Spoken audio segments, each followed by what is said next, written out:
ఎవరి కులం ఎంతో వారికంత వాట. ఇది పంచాయతీ.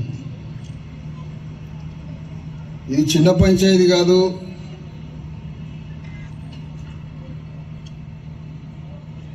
అతిపెద్ద పంచాయతీ. ఎంత పెద్ద పంచాయతీ అంటే భారతదేశంలో ఇంత పెద్ద పంచాయతీ ఎప్పుడు జరగలే. అంత పెద్ద పంచాయతీ ఇది. ఎవరి కులం ఎంతో వారికంత వాట. ఈ బహిరంగ సభ, బహిరంగ పంచాయతీ పేరు మీద జరుగుతుంది ఈ సభ. ఈ గ్రౌండ్, దీని పేరు మీ అందరికీ తెలుసు. ఇది ఒక పాలిటెక్నిక్ కాలేజీ అంటున్నారు. ఇది పాలిటెక్నిక్ కాలేజ్ అంటే ప్రభుత్వ ఆస్తి అని అర్థం. ప్రభుత్వం ఇన్ని సంవత్సరాల నుంచి, దాదాపు 60 ఏళ్ల పైనుంచి కొన్ని లక్షల మంది విద్యార్థులు చదివించే ప్రభుత్వ సంస్థ అది. దానికి ముందు అది ఒక రాజు పరిపాలించాడు వనపర్తి ప్రాంతాన్ని. ఆ రాజు 100 సంవత్సరాలు పరిపాలించాడు. కానీ అంబేద్కర్ రాజ్యాంగం రాసిన తరువాత రాజు సర్వాధికారి కాదు, రాజు సర్వాధికారి కాదు, రాజ సంస్థానాన్ని నేలమట్టం చేసి మానవుడే సర్వాధికారి అని దాన్ని ధ్వంసం చేశాడు డాక్టర్ అంబేద్కర్. ఆ రాజ సంస్థానం అది ధ్వంసం చేసి అందులో ఉన్న రాజరికాన్ని బయటికి గుంజి ఆ సంస్థానాన్ని ప్రభుత్వానికి ఒప్పజెప్పాడు డాక్టర్ అంబేద్కర్ రాజ్యాంగం ద్వారా. దాని తర్వాత మానవుడు సర్వాధికారి, రాజుకు స్థానం లేదని చెప్పాడు భారత రాజ్యాంగం ద్వారా. మనిషి సర్వాధికారి, రాజుకు స్థానం లేదు. కానీ రాజ్యాంగానికి ముందు రాజే సర్వాధికారి, మానవుడికి స్థానం లేదు. రాజ్యాంగం రాసిన తర్వాత రాజుకి స్థానం లేదు, మానవుడు సర్వాధికారి అన్నాడు అంబేద్కర్. ఎంత పెద్ద విప్లవం ఇది! ఎంత పెద్ద మాట ఇది! ఈ మాటని, ఈ రాజ్యాంగాన్ని మనకు ఒప్పచెప్పిపోయాడు డాక్టర్ అంబేద్కర్.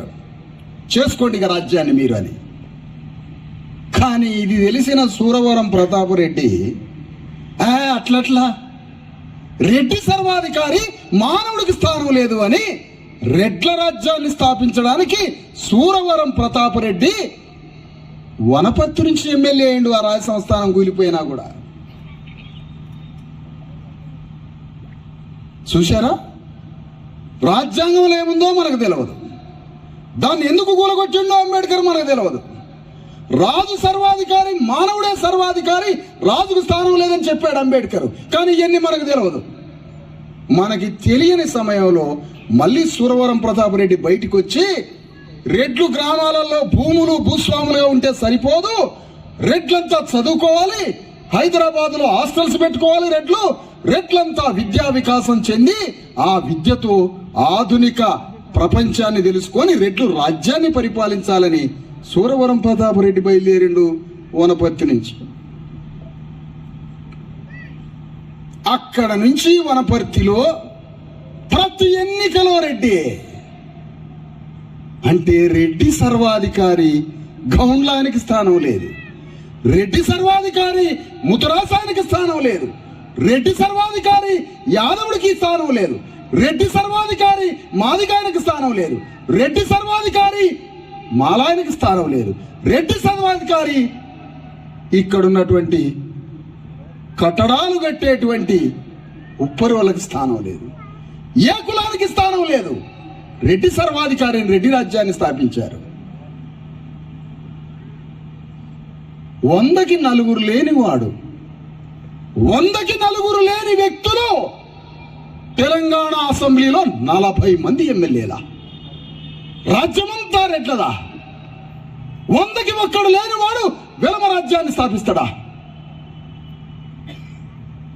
ఈ పంచాయతీ మాట్లాడడానికే ఈ సభ పెట్టినాం. ఇక్కడ తేల్చుకుంటాం.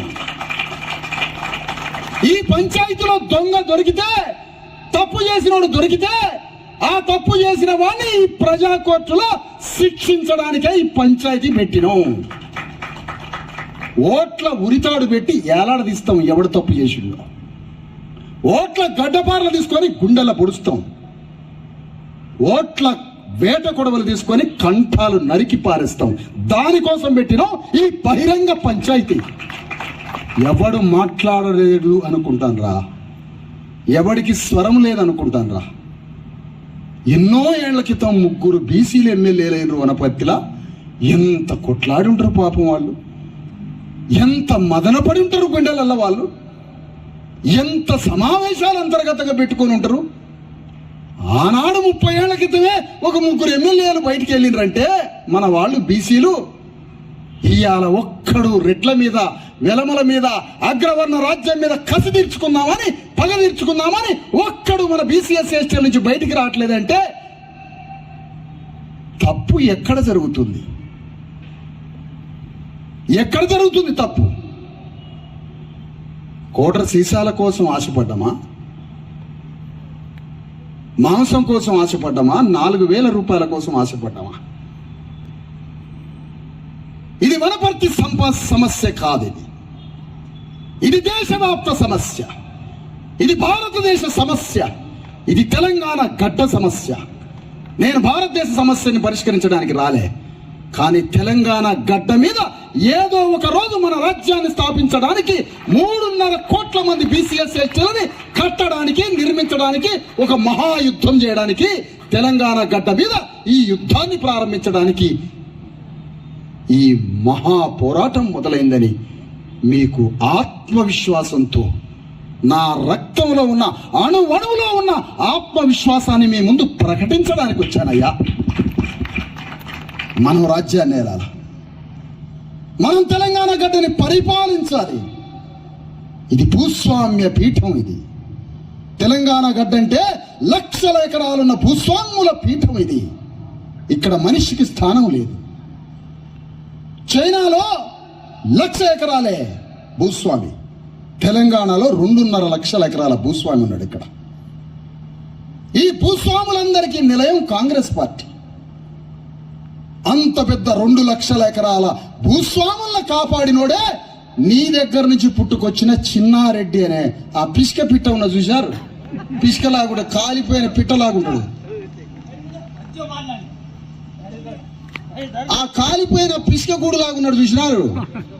ఆ పిష్క పిట్ట లక్షల ఎకరాలున్న భూస్వామ్య రెడ్డి వ్యవస్థని కాపాడడానికి ఇక్కడి నుంచి బయలుదేరాడు. సూరవరం ప్రతాపరెడ్డి రెడ్డి రాజ్య స్థాపకుడిలో ప్రధాన వ్యక్తి. ఆ సూరవరం ప్రతాపరెడ్డి వారసుడే మళ్ళీ రెడ్డి రాజ్యాన్ని స్థాపించడానికి వచ్చిన రేవంత్ రెడ్డి. చంద్రబాబు నాయుడు నవ్వితే చంద్రబాబు నాయుడు నవ్వడు. చంద్రబాబు నాయుడు రోజు నవ్వితే ఎవడు అంటే వాడే రేవంత్ రెడ్డి. చంద్రబాబు నాయుడు గురించి నేను చెప్పాల్సిన అవసరం లేదు, మీరే చెప్తున్నారు నాకు. ఆయన గురించి చెప్పేదేముంది? ఈ రేవంత్ రెడ్డి రెడ్డి రాజ్య స్థాపన కోసం బయలుదేరాడు. రేవంత్ రెడ్డి ఆత్మగౌరవంతో రెడ్డి రాజ్యాన్ని స్థాపించడానికి బయలుదేరాడు. వైఎస్ రాజశేఖర రెడ్డి ఆత్మగౌరవంతో ఉమ్మడి ఆంధ్రప్రదేశ్లో రెడ్డి రాజ్యాన్ని స్థాపించడానికి బయలుదేరాడు. రాజీ పడలే రాజశేఖర్ రెడ్డి, చంద్రబాబు నాయుడుతో రాజీ పడలే, ఎన్టీ రామారావుతో రాజీ పడలే. యుద్ధం చేసిండు. రాజశేఖర రెడ్డి తన రెడ్డి రాజ్యాన్ని స్థాపించుకున్నాడు. చంద్రబాబు నాయుడు రాజీ పడలే రెడ్డి రాజ్యంతో. 78 వెంకటేశ్వర యూనివర్సిటీ నుంచి రెడ్లతో కొట్లాడి కొట్లాడి కొట్లాడి ఎక్కడా లొంగిపోకుండా చంద్రబాబు నాయుడు రాజ్యాన్ని స్థాపించాడు, కమరాజ్యాన్ని. చంద్రశేఖరరావు రాజశేఖర రెడ్డితో రాజీ పడలే, చంద్రబాబు నాయుడుతో రాజీ పడలే, తన వెలమరాజ్యాన్ని స్థాపించాడు కేసీఆర్. అంటే చంద్రశేఖరరావు రాజీ పడకుండా తన వెలమరాజ్యాన్ని స్థాపించాడు. రాజశేఖర రెడ్డి రాజీ పడకుండా తన రెడ్డి రాజ్యాన్ని స్థాపించాడు. చంద్రబాబు నాయుడు రాజీ పడకుండా తన కమ్మరాజ్యాన్ని స్థాపించాడు. రేవంత్ రెడ్డి రాజీ పడకుండా తన రెడ్డి రాజ్యాన్ని స్థాపించాడు. భవిష్యత్తులో ఆ నలుగురితో రాజీ పడకుండా మన రాజ్యాన్ని స్థాపించడానికే యుద్ధం మొదలైంది. ఇది యుద్ధం, ఇది ఆత్మగౌరవ యుద్ధం, ఆత్మగౌరవం కోసం సాగే యుద్ధం. నువ్వు బీసీ అయినా నేను ఎస్సీ అయినా అందరం గడి దొరలో బానిసలమే. మనమంతా ఈ రాజ్యం వనపర్తిలో ఉన్న ప్రతి కులం సేవ చేసింది ఈ రాజుకి. ప్రతి రెడ్డి భూస్వామి దగ్గర మనం బానిసలమే. మన ముందున్న కర్తవ్యం ఏమిటి? ఈ పంచాయతీ తేలాల్సిందే. ఇది తెలంగాణ గడ్డ మీద 12,000 గ్రామాల్లో ఎవరి కులం ఎంతో వారికంత వాటా అని ప్రతి గ్రామంలో పంచాయతీ పెట్టబోతున్నామని ప్రకటిస్తున్నాం మీ అందరి ముందు. గ్రామంలో భూమి ఎంత? రెడ్ల భూమి ఎంత? బీసీ ఎస్సీ ఎస్టీల భూమి ఎంత? గ్రామంలో రెడ్ల అధికారం ఎప్పటి నుంచి సాగుతుంది? బీసీ ఎస్సీ ఎస్టీల అధికారం ఎంత? బీసీ ఎస్సీ ఎస్టీల దగ్గర ఏముంది? రెడ్డి రావుల దగ్గర ఏముంది? ఈ పంచాయతీ తేలాల్సిందేగా. అయ్యా నేను ఒక మాట అంటున్నా, భారతదేశంలో కులగణన జరగాలి అన్నారు. కులగణన జరగాలి అంటే అర్థం ఏంటి? కులాలు లెక్క పెట్టాల. గౌండ్లోళ్ళు ఎంతమంది, సాకలోళ్ళు ఎంతమంది, మాదిగోళ్ళు ఎంతమంది, మాలోళ్ళు ఎంతమంది అని మొత్తం కులాలు లెక్క పెట్టాలి. ఈ మాట ఎవరన్నారు? భారత రాజ్యాంగం చెబుతుంది. ప్రపంచంలో అన్ని దేశాలలో జనాన్ని లెక్క పెట్టాలి, భారతదేశంలో కులాలను లెక్క పెట్టాలి. అయిపోయా. ఎందుకు ఇక్కడ కులాలే ఉన్నాయి. నువ్వు రాత్రిపూట నువ్వు పగలు ఊళ్ళో నడుస్తూ ఉండు, ఎవరా పిల్లగాడంటే పేరు చెప్పరు, గౌన్ల పోరగాడు మాదిగోళ్ళ పోరగాడు అంటాడు.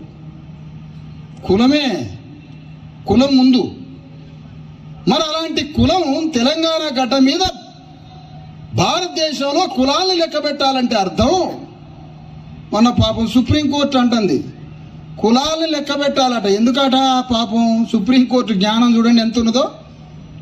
ప్రభుత్వం చేసే సంక్షేమ చర్యలు, సంక్షేమ పథకాలు ఏ కులాలకి పంచాలనో తెలవడానికి కులాలను లెక్క పెట్టాలట. అంటే రేషన్ కార్డు ఇవ్వడానికి, ఎస్సీ బీసీలకి లోన్లు ఇవ్వడానికి, పెన్షన్లు ఇవ్వడానికి అట కులాలను లెక్క పెట్టాలట. పాపం సుప్రీంకోర్టు జడ్జి యొక్క జ్ఞానం చూడండి, సుప్రీంకోర్టు జడ్జి యొక్క దిమాగ్ చూడండి. కానీ అంబేద్కర్ ఆ మాటల్లే కులాలని లెక్క పెట్టేది ఎందుకంటే 90% బీసీ ఎస్సీ ఎస్టీలు ఉండగా 5-10% లేనుడు రాజ్యాన్ని ఎట్లా వెళ్తాడు? 90% కులాలని రాజ్యాన్ని వెళ్ళాలని అంబేద్కర్ కులాలను లెక్క పెట్టమన్నాడు. కానీ సుప్రీంకోర్టు జడ్జి ఏమంటాడు? సంక్షేమ పథకాలట, సంక్షేమ పథకాలు. సంక్షేమ పథకాలు మాకెందుకయా? మాకెందుకు సంక్షేమ పథకాలు? మా రాజ్యం వస్తే రెడ్డి వెలవలు కూర్చోబెట్టి వాళ్ళకి హాస్టల్ పెట్టి వాళ్ళకి రేషన్ కార్డులు ఇచ్చి వాళ్ళకి అయ్యి ఏమన్నా లోన్లు ఇచ్చి వాళ్ళకి సంక్షేమ పథకాలు పెడతాం. మేము సింహాసనం మీద కూర్చుంటాం. ఈ పంచాయతీ యొక్క అంతిమ సారాంశం ఏంటి అంటే సోషలిస్ట్ రాజ్యాన్ని భారతదేశంలో స్థాపించడం ఈ పంచాయతీ లక్ష్యం. అందరం సమానంగా బతకడం, నువ్వు ఎక్కువ నేను తక్కువ లేదు. ఆకాశం ఎవడి సొత్తు కాదు, సూర్యకిరణాలు ఎవడి సొత్తు కాదు, గాలి ఎవడి సొత్తు కాదు. ఇది పంచభూతాలు. మరి భూమి ఒకటి సొత్తు ఎట్లయింది అడుగుతున్నాం ఈ పంచాయతీ. భూమి ఒకటి సొత్తు ఎట్లయింది? సూర్యకిరణం మీద అందరికీ హక్కున్నదే, గాలి మీద అందరికీ హక్కున్నదే, ఆకాశం మీద అందరికీ హక్కున్నదే. భూమి ఒకటి చేతిలో ఉండడం ఏంటి అన్నదే ప్రశ్న. ఆ భూమిని పునాది చేసుకొని రాజ్యాన్ని తెచ్చుకున్నారు కదా. ఆ భూమిని ఆయుధం చేసుకొని మా మీద దాడి చేసి మా నడిపి మీద కాలుతో తన్ని మా తండ్రిని తాతని లంచ కొడకాని కట్టేసి కొట్టారు కదా రెడ్డిరావు. ఈ భూమి ఎవరి దగ్గర ఉందనేదే పంచాయతీ. ఈ రాజ్యం ఎవరి దగ్గర ఉన్నదనేదే పంచాయతీ. అందుకనే తెలంగాణ గడ్డ మీద మన రాజ్యాన్ని స్థాపించాలి అంటే నీకు జ్ఞానాన్ని చెప్పాలా.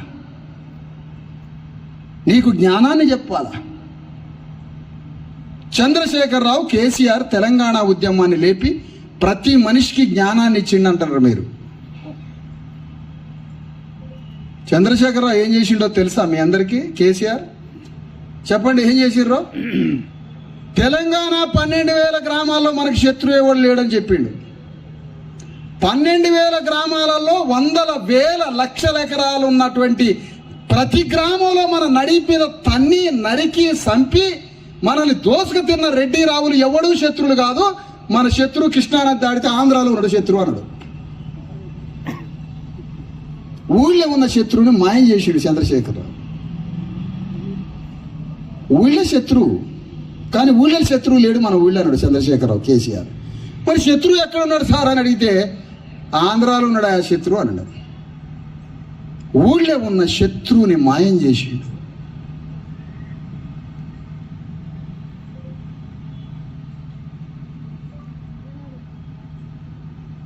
ఊళ్ళో ఉన్న శత్రువుని మాయం చేసి తెలంగాణ రాజ్యాన్ని తెచ్చుకుందామని చెప్పిండు. మీరంతా తెలంగాణ ఉద్యమంలో పాల్గొన్నారు. నేను పాల్గొనలే. నేను అడిగింది ఒకటే, వచ్చే తెలంగాణ రాజ్యంలో కేసీఆర్ నువ్వు తెలంగాణ రాజ్యం తెస్తున్నంటున్నావు కదా, వచ్చే తెలంగాణ రాజ్యంలో నా ముతరాశి వల్ల వాటా ఎంత ఆ లెక్క తెలుసు అన్నా. వచ్చే తెలంగాణ రాజ్యంలో నా మాదిగొల్ల వాటా ఎంత అది చెప్పు అన్నా. వచ్చే తెలంగాణ రాజ్యంలో నా యాదవుల వాటా ఎంత అది చెప్పు అన్నా. వచ్చే తెలంగాణ రాజ్యంలో నా ముదిరాజుల, నా యాదవుల, నా గొల్ల కురుమల వాటా ఎంత, నా మాదిగొల్ల వాటా ఎంత ఈ చెప్పు అని అంటే సమాధానం లేదు. తెలంగాణ వస్తే చాలన్నారు మీరు. తెలంగాణ వస్తే సరిపోదు, తెలంగాణలో నీ వాటా ఎంత? తెలంగాణ రాజ్యం వస్తే ఈ భూమిని మా అన్ని కులాలకి పంచుతావా అని అడిగినాం, సమాధానం లేదు.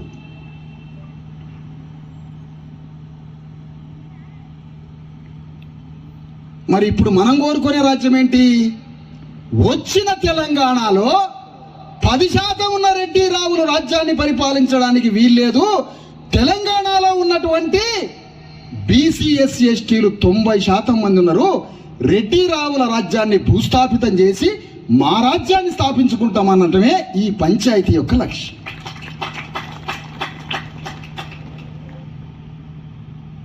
అప్పుడు ఏమొస్తుంది? తెలంగాణలో 50 లక్షల ఎకరాల భూమి ఉందయ్యా. గౌండ్లకి ఎంత పంచాలో పంచుతాం, మాదిగోళ్ళకి ఎంత కావాలో పంచుతాం, సాకలి మంగళోళ్ళకి ఎంత కావాలో పంచుతాం. తెలంగాణలో ఎన్ని పైసలు ఉన్నాయి, ఎన్ని లక్షల కోట్లు ఉన్నాయి, ఎవరి కులం ఎంతో అంత పంచుతాం. పైసలు రాజ్యాన్ని పంచుతాం, భూమిని పంచుతాం, పైసల్ని పంచుకుంటాం, మొత్తం తెలంగాణ ఆస్తిని పంచుకుంటాం. ఇది భారత రాజ్యాంగం చెబుతున్న లెక్క పంచాయతీ. ఇగో ఈ బహిరంగ పంచాయతీ. రేవంత్ రెడ్డి కొద్దిగా water coconut water. Revanth Reddy మొన్న ఒక మీటింగ్లో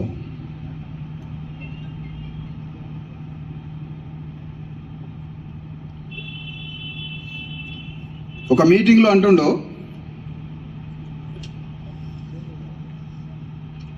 రోషం ఉన్నోడికైతే నిద్ర పట్టద్దు, పగ రోషం ఉన్నోడికి నిద్ర పట్టద్దు. మీకు రోషం ఉందో లేదో చెప్పండి మరి నాకు. ఇంకా 10 సంవత్సరాలు నేనే ఉంటా ఈ రాష్ట్ర ముఖ్యమంత్రి గాని సవాల్ ఇసిరిండు.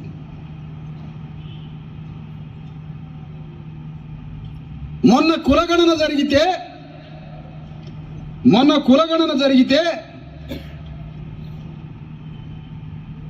ఒక్కొక్క కులం జనాభా ఎంత తేలిందంటే రెడ్ల కన్నా 4 రెట్లు 10 రెట్లు తేలినాయి ఒక్కొక్క కులం.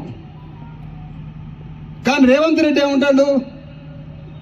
నేను తప్ప ఇంకోడు ముఖ్యమంత్రి కావడానికి వీల్లేదన్నాడు బహిరంగంగా. ముతరాశ ఆయన ముఖ్యమంత్రి కావద్దా? ఇప్పుడు రేవంత్ రెడ్డి ఏమంటాడు? ముతరాశాయని నేను ముఖ్యమంత్రిని చెయ్యనియను, రెడ్డి మాత్రమే ముఖ్యమంత్రిగా ఉంటా, ఏం చేస్తారో చేయండి అన్నాడు. మాదిగోళ్ళని నేను ముఖ్యమంత్రిని చేయను, నేను మాత్రమే ముఖ్యమంత్రిగా ఉంటా. ఎందుకంటే మాదిగోళ్ళు గూటం రెడ్లట, మాదిగోళ్ళు ఏమో గూటం రెడ్లు, చెప్పులు కుట్టుకునేటోళ్ళట మాదిగోళ్ళు. ఈయనేమో నాయకత్వం వహించే రెడ్డి అట, మాదిగోళ్ళు ఏమో గూటం రెడ్లట. మీరు చెప్పులు కుట్టుకునే గూటం రెడ్లు, చెప్పు మీద గుద్దే గూటం ఉంది కదా, మనమేమో గూటం రెడ్లమట మాదిగోళ్ళు, ఆయనేమో నాయకత్వ రెడ్డి అట.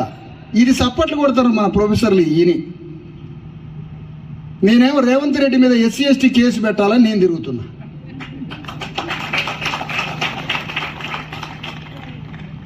మహబూబ్ నగర్ వచ్చి ఏమన్నాడు, మాదిగోళ్ళు డబ్బులు కొట్టండా, ఆడ మాదిగోళ్ళు డబ్బులు కొట్టండా. ఈయన మాటలు.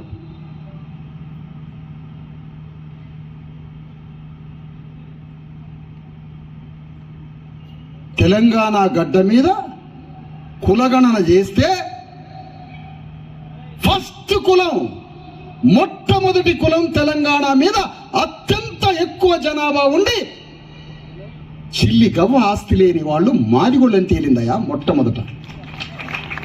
అలాంటి మాదిగోళ్ళని పట్టుకొని గూటం రెట్లు అంటావు. గూటం రెట్లు కాదు, రాబోయే ఎన్నికల నీ గుండెల మీద తన్నడానికి బయలుదేరుతుంది మాదిగ జాతి. BC SC STలందరినీ కలుపుకొని నీ గుండెల మీద కాళ్లతో గుద్దడానికి బయలుదేరుతుంది. గూటం రెట్లు అంటావు. రోషం పుట్టుక కాబట్టి నాకు నిద్ర పట్టట్లే. గూటం రెడ్లా మాదిగోళ్ళు? నువ్వు నాయకత్వ రెడ్డివా? నేను చెప్పులు కుట్టుకునేవాడినా? కానీ అంబేద్కర్ నన్ను ముఖ్యమంత్రి పీఠ మీద కూర్చోమని చెప్తున్నాడు. అంబేద్కర్ రాజ్యాంగం ద్వారా. రేపు చూస్తా ఎన్నికల్లో చూస్తాం నువ్వు ఎట్లా 7.5-8 సంవత్సరాలు ముఖ్యమంత్రిగా ఎట్లా ఉంటావో. మాదిగలు BC SC STలు అంతా ఒక్కటై ఓట్ల ఉరితాడు పేరుతున్నావు. వనపర్తి నుంచే యుద్ధం ప్రారంభమవుతుంది, నీకు ఉరిపోస్తుంది. ఆయనాట ఇక్కడ చదివిండాట, పాపం ఇందులో పడి చదివిండాట, వనపర్తిలో చదివిండాట. ఏం చదివిండు? సురవరం ప్రతాపరెడ్డి గురించి చదివిండు, చిన్నారెడ్డి గురించి చదివిండు, రెడ్ల రాజ్యాన్ని ఎట్లా స్థాపించాలనో కథ పెట్టిండు మొత్తం తెలంగాణలో. ప్రజాపాలన కాదు, నా బొంద కాదు, కేసీఆర్ని ఓడించడానికి ప్రజాపాలన అని తీసుకొచ్చిండు మాట. ఒక వెలమ రాజ్యాన్ని భూస్థాపితం చేసి ఒక రెడ్డి రాజ్యాన్ని స్థాపించడానికి బయలుదేరాడు. ఇదే నీ రాజ్యం. ఏం చేసినావు ఇప్పటిదాకా? 2.5 ఏళ్ళు అయింది. ఒక్క మాట చెప్పు, ఏం చేసినావో? ఏడేదో ప్రాజెక్టులు అట. ఏం ప్రాజెక్టులు అయ్యి? ఎటు నుంచి వచ్చినా పెద్ద పెద్ద మట్టి తీస్తారు, ఇంకెత్తు తాడు చెట్టు అంత మట్టి తీయటం. ఒక్కొక్క ప్రాజెక్టు 1000 కోట్ల రూపాయలు. నీ దాకా వచ్చేసరికి మళ్ళీ 1000 కోట్ల రూపాయలతోటి ప్రాజెక్టు ప్రారంభిస్తున్నావు. మట్టి తీస్తున్నావు కదా, ఆ మట్టిలో పడేసి మన్ను నీ మీద పోసి బోరి కట్టి బొంద పెట్టడానికి రేపు బయలుదేరుతుంది నిన్ను. ఏం చేసినావు 2.5 ఏళ్ళు? ఇందిరాగాంధీ టైంలో 1,00,000 ఎకరాల భూమి పంచింది.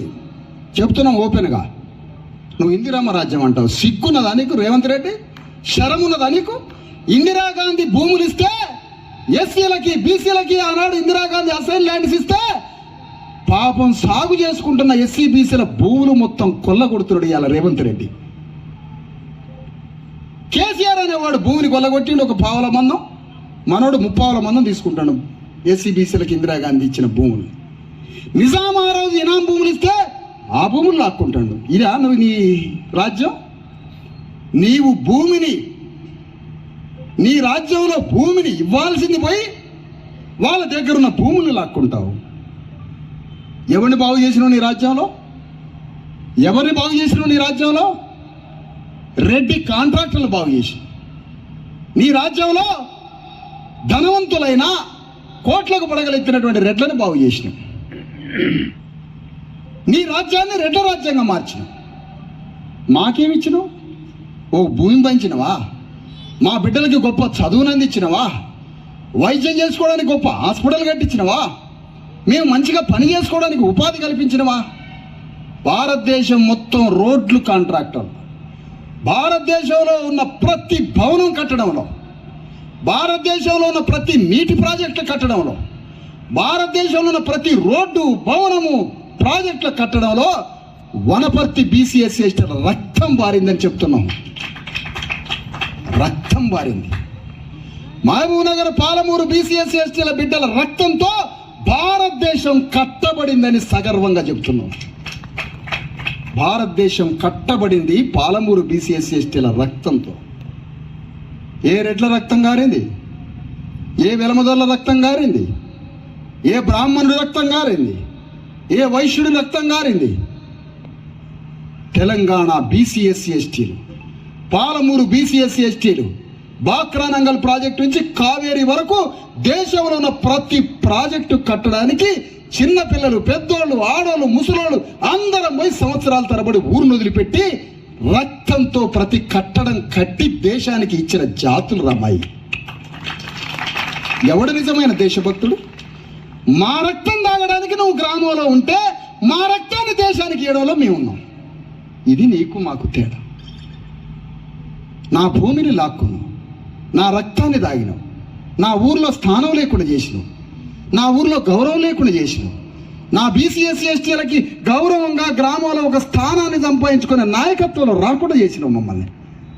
మాకు గ్రామంలో విలువ లేదు, గ్రామ రాజ్యంలో విలువ లేదు, గ్రామంలో భూమిలో విలువ లేదు, మమ్మల్ని చదువుకోనియలేదు, మాకు పని కలపలేదు. మొత్తం పోయి దేశం మీద పడి కట్టడాలు కట్టుకుంటా రక్త తర్పణం చేసి వచ్చినాం. దేశాన్ని కాపాడే మిలిటరీలో మేమే, దేశానికి రక్తంతో కట్టడాలు కట్టే దాంట్లో మేమే, దేశానికి ట్యాక్సులు కట్టేది మేమే, దేశానికి పోలీసులు మేమే, దేశానికి రాసిన రాజ్యాంగం మాదే, దేశానికి సంపదను సృష్టించి రక్తం కార్చుకొని దేశానికి కట్టేది మేమే, అంతా మేమే. చివరికి బానిసలు అయిపోతాం. నా బిడ్డ అమెరికా చదువుకోవద్దా? అమెరికా పోయి. నా కొడుకులు, నా బిడ్డలు గొప్ప చదువులు చదివి అమెరికా పోయి అమెరికా నుంచి 10 రూపాయలు పంపిస్తే నా తల్లిదండ్రులు సంతోషంగా ఉండొద్దా? ఎవరిని చూసినా ఏం బతుకులు మనై? ఈ యొక్క బ్రతుకులేనా మనై? దీనికి పరిష్కారం 10% లేని రెడ్డి రావుల రాజ్యాన్ని భూస్థాపితం చేసి మనం తెలంగాణ గడ్డని పరిపాలించుకోవడం ఒక్కటే పరిష్కారం. ఈ పని ఎందుకు చేయొద్దయా?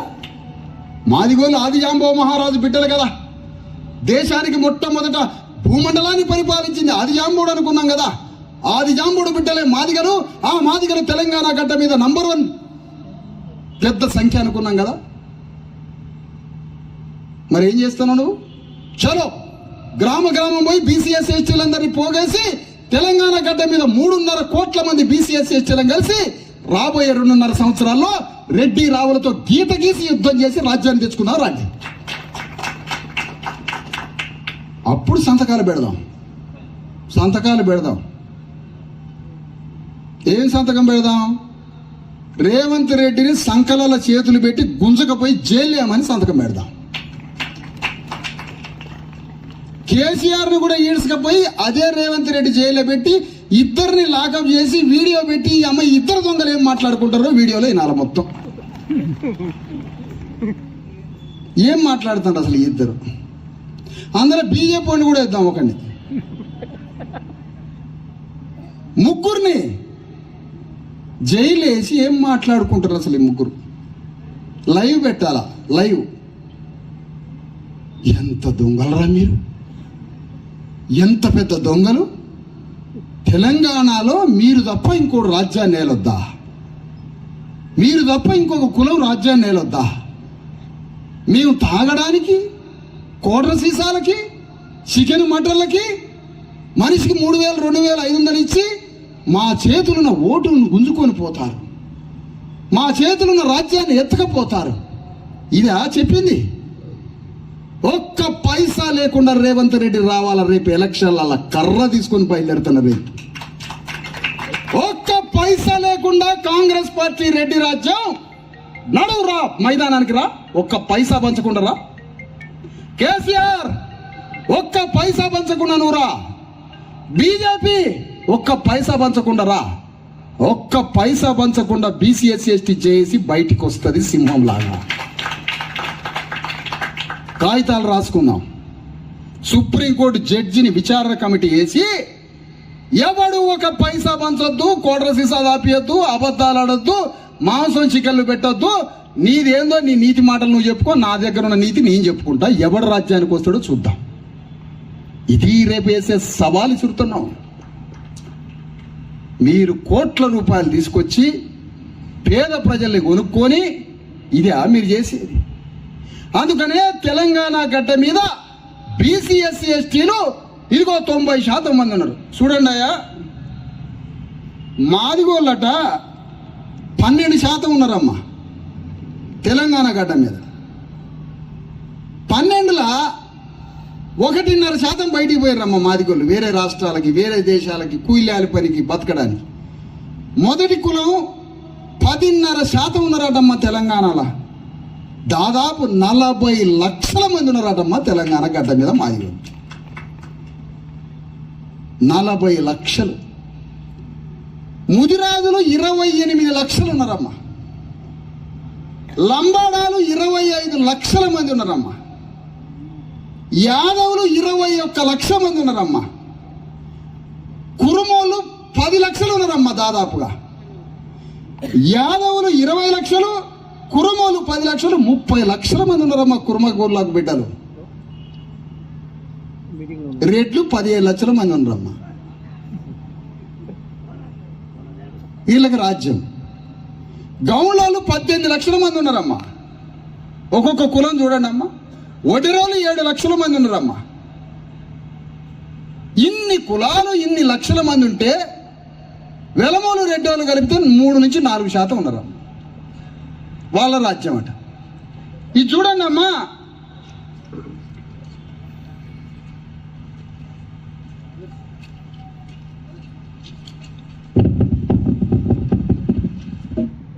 వనపర్తిలో అమ్మ సూరవరం ప్రతాప్ రెడ్డి ఈ రాజ్యం బోగన వచ్చిండు. ఒక రెడ్డి ఆయన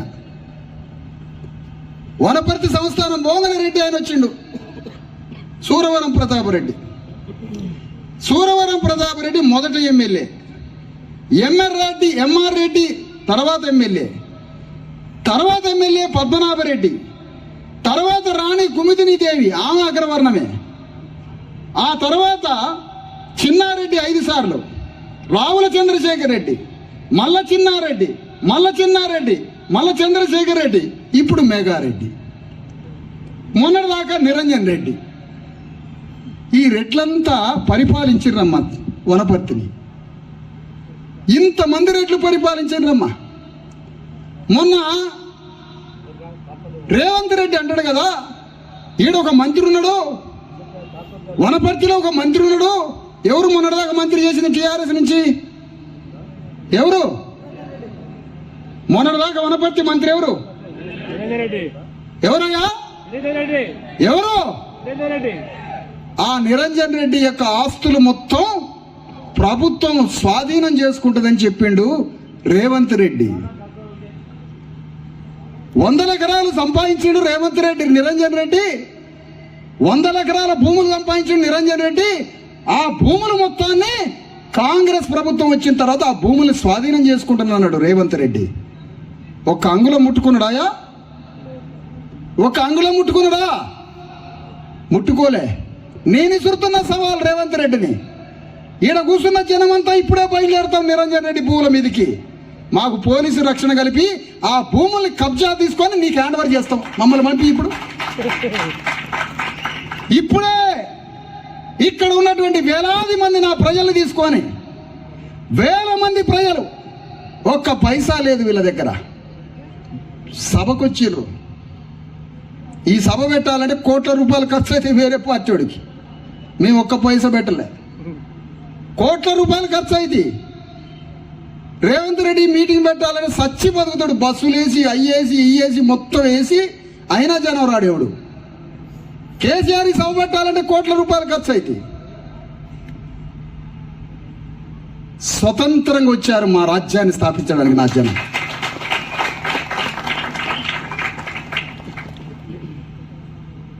ఈ జనాన్ని తీసుకొని పోతా నిరంజన్ రెడ్డి భూముల మీదకి. ఈ అర్ధరాత్రే రేవంత్ రెడ్డికి సవాల్ విసురుతున్నా. నీకు చేత కాదు కదా రెడ్డి అనే మంత్రి వనపర్తిలో ఉన్న భూముల్ని, ఆస్తిని మొత్తాన్ని కబ్జా పెట్టిండు. నా రాజ్యం రాగానే ఆ భూమిని నా స్వాధీనం చేసుకుంటాను రేవంత్ రెడ్డి చెప్పిండు కదా. ఒక్క అంగుళం భూమి కూడా నిరంజన్ రెడ్డి ఆస్తి నువ్వు ఎందుకు తీసుకోలే? ఇవాళ మేము బయలుదేరుతున్నాం, వేలాది మందిని తీసుకొని ఇప్పుడు ఆ భూమిని తీసుకొని నీకు హ్యాండ్ ఓవర్ చేస్తాం. మాకు పోలీసుల యొక్క సహకారంతో మమ్మల్ని ఆ భూమిలోకి పోనిస్తాడా? పోనీయడు. నిరంజన్ రెడ్డి, రేవంత్ రెడ్డి ఇద్దరు ఒకటే మన మీద కాల్పులు జరుపుతారు. ఇది రెడ్ల దొంగల బ్యాచ్. ఇది నిరంజన్ రెడ్డి, రేవంత్ రెడ్డి కలిసి వామ్మ ఇదేందిరా బీసీఎస్సీలంతా వనపర్తిలో ఒకటై ఇవాళ నీ మీదకి వస్తారు, రేపు నా మీదకి వస్తారా అని ఇద్దరు కలిసి మన మీదకి తుపాకులు పెడతారు. ఇంకా ఒక అర్ధ గంట సేపు మీటింగ్ జరిగింది. ఇక్కడున్న పోలీసులకు ఒకటే సవాలు విసురుతున్నాం. అయ్యా, నిరంజన్ రెడ్డి భూముల మీదకి విశారదన్ నాయకత్వంలో పోతాడు. ఆ 200 ఎకరాల భూమిని గవర్నమెంట్ గొప్ప చెప్తాడు. నా 2000 మందిని 3000 మందిని తీసుకొని పోతా, రేవంత్ రెడ్డికి నాకు సహకరిస్తాడేమో అని పోలీసులు అడగండి. గవర్నమెంట్ని అడగాలి పోలీసు. ఇది రేవంత్ రెడ్డి అన్న మాట. నిరంజన్ రెడ్డి దోచుకున్నాడు. నిరంజన్ రెడ్డి దొంగ. కేసీఆర్ ప్రభుత్వంలో మొత్తం దోచుకున్న అతిపెద్ద దొంగ. ఆ దొంగ దగ్గర ఉన్న భూములన్నీ లాగి ప్రభుత్వానికి గొప్ప చెబుతానని రేవంత్ రెడ్డి అని ఈ రోజు వరకు గుంట నక్కలాగా రేవంత్ రెడ్డి ఒక్క అంగుళం భూమి ముట్టుకోలే. నేనంటున్నా, నా 1000 మంది 4000 మంది జనాన్ని తీసుకొని పోయి నిరంజన్ రెడ్డి భూమిని స్వాధీనం చేసుకొని గవర్నమెంట్ గొప్ప చెబుతా. నాకు పోలీసులు సహకరిస్తారు లేదో పోలీసులు అడగమని గవర్నమెంట్ని. సిగ్గున్నదిరా మీకు? ప్రభుత్వానికి సిగ్గు శరం ఉన్నదా? ఎందుకు లంగా మాటలు మాట్లాడతారా, లుచ్చా మాటలు మాట్లాడతారా రేవంత్ రెడ్డి? రెడ్డి అంటే ఒక గౌరవం ఉంటుంది ఒకప్పట్లో. రెడ్డి అంటే మాట మీద ఉంటాడు అని, రెడ్డి అంటే పాలకుడు అని, రెడ్డి అంటే 4 ఊర్లకి ఆకలి అయితే వానికున్న 100 ఎకరం భూమి అమ్మేనా 10 మందికి పెడతాడు అని ఒకప్పుడు మాట పేరే ఉండే. రేవంత్ రెడ్డి మాటలలో అది ఉన్నదా? అది ఉన్నదా? పచ్చి బోగస్ మాటలు, పచ్చి భోగం మాటలు మాట్లాడుతాడు రేవంత్ రెడ్డి. నేను నీకు ఒప్ప చెబుతా అంటున్నా. తెలంగాణ గడ్డ మీద టిఆర్ఎస్ ప్రభుత్వంలో ఎన్ని లక్షల కోట్ల రూపాయల అవినీతి జరిగిందో, ఎక్కడెక్కడ వాళ్ళు భూముల్ని ఆక్రమించారో ఆ భూముల మొత్తాన్ని బీసీఎస్సీ చేసి ధర్మ సమాజ్ పార్టీ 2 కలిసి నా 1,00,000 మంది సైనికులతో ఆ భూముల మొత్తాన్ని గవర్నమెంట్ గొప్ప చెప్పింది. 1,00,000 మంది పోలీసులు నాకు గొప్ప చెబుతావా అని అడుగుతున్నారు రేవంత్ రెడ్డిని. సిగ్గుంటే చెప్పు దీని సమాధానం. సిగ్గు శరం ఉన్నదా రేవంత్ రెడ్డికి? నీకు సిగ్గు శరం లేదు. కేసీఆర్ దగ్గర నుంచి ఈ రోజు వరకు ₹1 రికవరీ చేయలే, 1 ఎకరం భూమి తీసుకోలే. ఆంధ్ర పాలకుల నుంచి ₹1 కేసీఆర్ రికవరీ చేయలే. ఆంధ్రోడు దొంగ, ఆంధ్రోడు దొంగ అన్నారు, ఆంధ్రోడు దోచుకున్నాడు అన్నారు. కేసీఆర్ 10 ఏళ్ళు రాజ్యాన్ని చేసి ఆంధ్రోడి దగ్గర నుంచి 1 ఎకరం భూమి లాక్కున్నావా? ఆంధ్రోడి దగ్గర నుంచి ₹1 లాక్కున్నావా? కేసీఆర్ దొంగ దొంగ అని రేవంత్ రెడ్డి వచ్చిండు. కేసీఆర్ దగ్గర నుంచి ₹1 లాక్కున్నావా? 1 అంగుళం భూమి లాక్కున్నావా? మేము రాజ్యానికి వస్తే మాత్రం మీ ఇద్దరిని బొక్కలు ఎరగొట్టి ఒకే జైల్లో పడేస్తాం. మమ్మల్ని కొట్టిరుగా, మా అయ్యల్ని, మా అమ్మల్ని, మా తమ్ముళ్ళని ఈడ్చుకపోయి కొట్టిరుగా పోలీసులు. అట్లా కొడతాం ఇద్దరిని, అట్లా కొడతామంటున్నా. కేటీఆర్ బుగ్గలు, తెల్లటి బుగ్గలు ఉన్నాయి కదా, 4 రోజులు పండబెట్టి తొక్కుతాం జైలు వేసి. ఇదా నీ రాజ్యం? ఇదా మీ దొంగల రాజ్యం? ఎవడన్నా అరెస్ట్ చేసుకున్నాడా? ఎవడన్నా జైల్లో పడేసి మనమేమో చిన్నదైదని చేస్తే తీసుకుపోయి పోలీస్ స్టేషన్లో పడేస్తారు. ఇదా? అందుకనే సవాలు విసురుతున్నాం రేవంత్ రెడ్డి. నీ రాజ్యంలో మా బీసీఎస్సీ ఎస్టీల స్థానం ఏంటి? మా బీసీఎస్సీ ఎస్టీలకు నువ్వు భూమిని ఎందుకు పంచడంలే? నీ సంపదలో, మా ఆస్తిలో, తెలంగాణలో మా వాటా ఎంత? మా బిడ్డల చదువు కోసం ఎన్ని లక్షల కోట్లు కేటాయిస్తున్నావు? మా వైద్యం కోసం ఎన్ని లక్షల కోట్లు కేటాయిస్తున్నావు? మా బిడ్డల చదువు కోసం, మా ఆరోగ్యాల కోసం ఎన్ని లక్షల కోట్ల రూపాయలు మాకు ఇచ్చి మా ఆరోగ్యాన్ని బాగు చేస్తున్నావు, మా బిడ్డల చదువు ఇస్తున్నావు. మాకు ఎక్కడ భూమిని పంచినావు? తెలంగాణలో మా చేతికి పని ఇకపోవడం వల్ల వనపర్తిలో లక్షల మంది యువకులు రోడ్ల మీద పడి చదువుకోవడానికి చదువు లేకపోయి, పని చేసుకోవడానికి పని లేక పిచ్చోళ్ళు అయిపోతారు రే మా జనం. నీ రాజ్యంలో మా స్థానం ఏంటని అడుగుతున్నాం. నీ రాజ్యంలో స్థానం లేకపోగా వాంఛనీయునికి 7.5 సంవత్సరాలు పరిపాలిస్తా అంటావు. 7.5 ఏళ్ళు పరిపాలిస్తావు. బయలుదేరిండి రా విశారదను రేపు ఎన్నికల్లో. సవాల్ ఇస్తున్నాం. తెలంగాణ గడ్డ మీద బీసీ ఎస్సీ ఎస్టీలు. నేను లాగుల తొండలేస్తా బలులేస్తా అని మాట్లాడట్లే, నేను ఆ మాటలు మాట్లాడలే. నువ్వు కేసీఆర్ లాగుల తొండలేస్తా బలులేస్తా అన్నావు, నేను అది మాట్లాడను. నేను రేవంత్ రెడ్డి గుండెల మీద దన్నడానికి బయలుదేరుతున్నా. రేపు ఎన్నికల యుద్ధంలో రాజ్యాంగం ఇచ్చిన ఓటు అనే ఆయుధంతో నీ గుండెల మీదకి వస్తున్నావు యుద్ధానికి. మా బీసీ ఎస్సీ ఎస్టీల రాజ్యాన్ని స్థాపించడానికి బయలుదేరుతున్నాం. మాకు ఆత్మగౌరవం ఉంది. దాని మీద ఎవరున్నారో తెలుసా? సర్దార్ సర్వాయి పాపన్న గౌడ్. ఒక గౌండ్లో ఆయన 300 ఏళ్ల క్రితం రాజ్యాన్ని నిర్మించాడు తెలంగాణ గడ్డ మీద. ఆయన వారసత్వంతో బయలుదేరినామని మీ అందరి ముందు సభాముఖంగా ప్రకటిస్తున్నాం. అదిగో అదే మా పోరాటం. ఆయన గుండెల్లో పెట్టి ఆత్మగౌరవాన్ని పెంచుతాం. కాటమరాజు మొదటిసారిగా తెలంగాణ గడ్డ మీద కాటమరాజు ఒక యాదవుడు కృష్ణానది దాటితే ఆంధ్ర నుంచి ఆదిలాబాద్ అడవుల వరకు కాటమరాజు యాదవ రాజ్యాన్ని స్థాపించిన ఒక యాదవుడు 12వ శతాబ్దం. ఆ కాటమరాజు పేరుతో మన షాద్నగర్లో ఒక పెద్ద గ్రౌండ్కి కాటమరాజు యాదవ్ అని పేరు పెట్టి మాకు గొల్ల రాజ్యం ఉందని ఆయన బొమ్మేసినాం. అక్కడ పైన చూడండి ఎంత పెద్ద చరిత్ర బయటికి. సమ్మక్క సారలక్కలు 12వ శతాబ్దంలో తెలంగాణ గడ్డని సగం ఉత్తర తెలంగాణని పరిపాలించారు. మా అడవి బిడ్డలైనటువంటి వారు. పండగ సాయన్న ముదిరాజ్ ఇదే మహబూబ్నగర్ ఉమ్మడి జిల్లాలో పుట్టినటువంటి ఒక రాజు. ఒక రాజ్యాన్ని ఏలడానికి ఆత్మగౌరవంతో బయలుదేరిండు. ఒక పండగ సాయన్న, ఒక సర్దార్ సర్వాయి పాపన్న గౌడు, ఒక కొండా లక్ష్మణ్ బాపూజీ, ఒక సమ్మక్క సారలక్కలు. ఇది మా రాజ్యం. ఈ వారసత్వంతో రాజ్యాంగ ఆయుధాలు తీసుకొని బయలుదేరుతున్నాం. ఒక నిరంజన్ రెడ్డిని 1 రూపాయి ముట్టుకోలేవు నువ్వు. ఒక కేసీఆర్ లక్షల కోట్ల ఆస్తిని 1 రూపాయి ముట్టుకోలేవు. కేసీఆర్ లక్షల ఎకరాల భూమిని మింగితే 1 అంగుళం భూమిని ముట్టుకోలేవు. మరి మా గొప్ప చెప్పు, మా గొప్ప చెప్పు, మొత్తం రికవరీ చేస్తాం. మా గొప్ప చెప్తావా? గొప్ప చెప్పలేవు. పైగా ఖమ్మంలో వెలుగుమట్ల అని ఉందమ్మా. వెలుగుమట్లలో 718 మంది భూదాన భూమి. ఆనాడు ఎప్పుడో భూదానం చేస్తే అందులో ఉంటారమ్మా ప్రభుత్వ ఆధీనం. ఆ భూమిలో ఉంటే ఎల్లగొట్టినరమ్మా రేవంత్ రెడ్డి. ఎల్లగొడితే దాని మీద యుద్ధం చేస్తే ఆ భూమిలో హక్కు లేదు, ఒక్కడికి హక్కు లేదని 718 ఇళ్ల మీద జేసీబీలు పట్టించి నేలమట్టం చేసినాయమ్మా. మొత్తం చిన్న పిల్లలతో సహా బయటికి వెళ్ళిపోయారమ్మా. అక్కడికి పోయి 3 రోజులు యుద్ధం చేస్తే అదే ప్రభుత్వం దిగొచ్చి అదే స్థలంలో 350 మందికి పట్టాలు ఇచ్చిందమ్మా 3 రోజుల యుద్ధం తర్వాత. ఎట్లా సాధ్యమైంది ఇది? వికారాబాద్ లో 1400 ఎకరాల భూమిని సర్వే చేసిరమ్మా. ఎస్సీబీసీలు అంతా మాది వాళ్ళకి ఇనాం ల్యాండ్స్ అమ్మా. ఎప్పటి అసైన్ భూములు గౌండ్లకి, గొల్లోలకి, కురుమోలకి అందరికి 1400 ఎకరాల భూమిని ప్రభుత్వం స్వాధీనం చేసుకోవాలని సర్వే మొదలు పెడితే పరిగి వికారాబాద్ల రైతులు పోగు చేసి పోరాటం చేస్తే ప్రభుత్వం ఈరోజు దిగొచ్చి సర్వే నాపిందమ్మా భూసేకరణ. ఇదేనా రేవంత్ రెడ్డి పరిపాలన? ఇదేనా నీ రాజ్యం? అందుకనే తెలంగాణ గడ్డ మీద బయలుదేరినాం. ఈ పంచాయతీలో ఒకటే అడుగుతున్న రేవంత్ రెడ్డిని, నువ్వు రేవంత్ రెడ్డివి 40 నుంచి 50 మంది ఎమ్మెల్యేలు తయారు చేసుకున్నావు. రెడ్ల ఎమ్మెల్యేలు రెడ్డి రాజ్యాన్ని స్థాపించడానికి తిరుగుతున్నావు. ఏ కులాన్ని ముఖ్యమంత్రిని కానీ నేను చెప్తున్నావు బహిరంగంగా. 10% లేని తుర్కాయలు ముస్లింలు 10% మంది ఉన్నారు, సొంతగా పార్టీ పెట్టుకున్నారు. ఎవడవసరం మాకు ముస్లింలు మేము ఉన్నాం 10% పార్టీ పెట్టుకొని 8 మంది ఎమ్మెల్యేలు అయ్యి రాజ్యాన్ని ఆడిస్తారమ్మా. తుర్కోలు పార్టీని పెట్టుకొని అసెంబ్లీలకు పోయి ఈ రాజ్యం మాదని చెప్పిర్రమ్మా. 90% బీసీ ఎస్సీ ఎస్టీలు మనం ఎందుకు చేద్దామా రాజకీయం? 10% లేని ముస్లింలు అసెంబ్లీలకు పోయి రేవంత్ రెడ్డి ప్రభుత్వాన్ని, కేసీఆర్ ప్రభుత్వాన్ని వాళ్ళ చేతి మీద ఆడించిర్రమ్మా, చేతి మీద. మరి 90% బీసీ ఎస్సీ ఎస్టీలు ఏం చేయాలమ్మా?